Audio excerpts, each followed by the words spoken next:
Sunday அதுவுமா ஏதாவது அக்கப்போர் பண்ணால் தானே இந்த நாள் கம்ப்ளீட் ஆகும். ஸோ நான் இன்றைக்கி வந்து கேப்பிச்சினோ காஃபி தான் ரெடி பண்ணினேன்.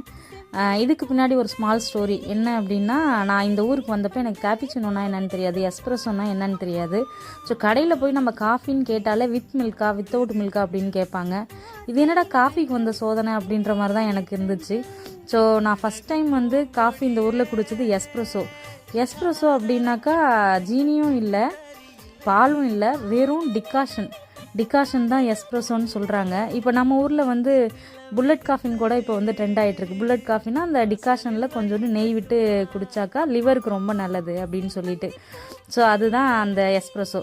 செகண்டு கேப்பிச்சினோ அப்படின்னு பார்த்திங்கன்னா கொஞ்சமாக வந்து டிகாஷன், அதுக்கப்புறம் ஒரு பங்கு வந்து பால், அதுக்கு மேலே க்ரீமியாக பாலோட நுரை, இதெல்லாம் சேர்ந்தது தான் இந்த கேப்பிச்சினோ. ஸோ அது ரொம்பவே டேஸ்ட்டாக இருக்கும் அப்படின்னு சொல்கிறது.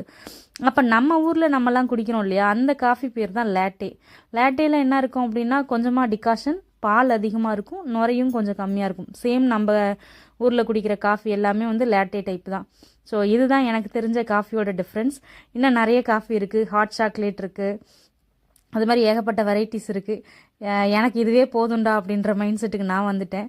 அப்புறம் இந்த காஃபி வந்து நம்ம கோவிட் டயத்தில் இந்த டல்கோனா காஃபி அப்படின்னு சொல்லி ரொம்ப ஃபேமஸ் ஆச்சு. எல்லாருமே வந்து சன்ரைஸ் காஃபி தூள் எடுத்து கொட்டி ஜீனி போட்டு ஸ்பூனால் பிளெண்ட் பண்ணிகிட்டு இருந்தோம். ஸோ என்கிட்ட இங்கே பீட்டர் இருக்கிறதுனால நான் பீட்டர் வச்சு நல்லா மிக்ஸ் பண்ணிக்கிட்டேன். பட் எனக்கு பொறுமை இல்லை. பட் ஸ்பூனாலேயோ இல்லை விஸ்கரை வச்சு பண்ணும்போது ரொம்ப லேட் ஆகும். ஆனால் டேஸ்ட் வந்து ஒர்த்தாக தான் இருந்துச்சு. ஸோ இது மாதிரி நல்லா க்ரீமியாக அடித்ததுக்கப்புறம் அது மேலே பால் ஊற்ற வேண்டியதான். 2 ஸ்பூன் காஃபித்தூள், 2 ஸ்பூன் ஜீனி, கொஞ்சமாக வந்து தண்ணி சேர்த்துட்டு நல்லா பீட் பண்ணிட்டா இது மாதிரி நல்லா க்ரீமியாக பாலும் நுரையும் ரெடியாகி கேப்பிச்சினோ காஃபி ரெடி ஆகிடுச்சு.